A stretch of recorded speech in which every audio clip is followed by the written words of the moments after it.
Hello guys, നമ്മൾ ഇന്ന് ഉണ്ടാക്കാൻ പോകുന്നത് ഞണ്ട് കറിയാണ്. അപ്പോൾ ഞണ്ട് കറി ഉണ്ടാക്കാൻ വേണ്ടി എൻ്റെ മക്കളും കൂടെ കൂടിയിട്ടുണ്ട്. അപ്പം ഞണ്ട് മുറിച്ച് കഴുകിയെടുത്ത് അതിലേക്ക് മഞ്ഞൾപ്പൊടി, മുളക് പൊടി, ഉപ്പ് എന്നിവ ചേർത്ത് നന്നായി മിക്സ് ചെയ്ത് വെച്ചിട്ടുണ്ട്. ആർക്കും ഈസി ആയിട്ട് ചെയ്യാൻ പറ്റുന്ന കറിയാട്ടോ.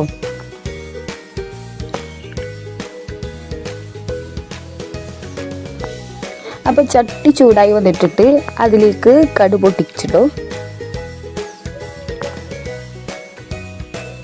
പിന്നെ മസാലപ്പൊടിയായ മല്ലിപ്പൊടി, ചിക്കൻ പൊടി എന്നിവ ചേർത്ത് നന്നായി മിക്സ് ചെയ്തെടുക്കുക.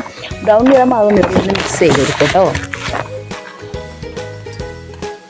പിന്നെ അതിലേക്ക് ഉള്ളിയും തക്കാളി, വെളുത്തുള്ളി, പച്ചമുളക് എന്നിവ ചേർത്ത് നന്നായി മിക്സ് ചെയ്തെടുക്കുക. അപ്പോൾ ഞാനിതിലേക്ക് കുറച്ച് പഞ്ചസാര ഇട്ട് കൊടുക്കുന്നുണ്ട്. വേറെ ഒന്നിനുമല്ല, ഒന്ന് ബ്രൗൺ നിറമായി വരാൻ വേണ്ടിയിട്ടാണ്.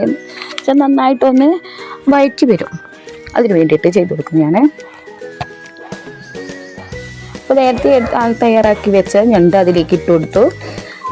ആവശ്യത്തിന് വെള്ളം ഒഴിച്ചു കൊടുക്കുക.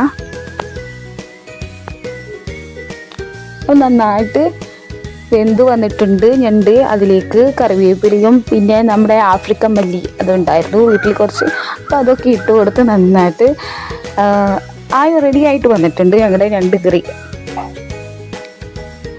അപ്പോൾ ഞാൻ ചൂടോടെ തന്നെ ഞണ്ട് കറി എടുത്ത് കഴിക്കാനാണ് പോകുന്നത്. അപ്പോൾ നിങ്ങൾക്ക് എല്ലാവർക്കും വീഡിയോ ഇഷ്ടമായിട്ടുണ്ടെങ്കിൽ ലൈക്ക് ചെയ്യുക, ഷെയർ ചെയ്യുക ആൻഡ് സബ്സ്ക്രൈബ് ചെയ്യുക.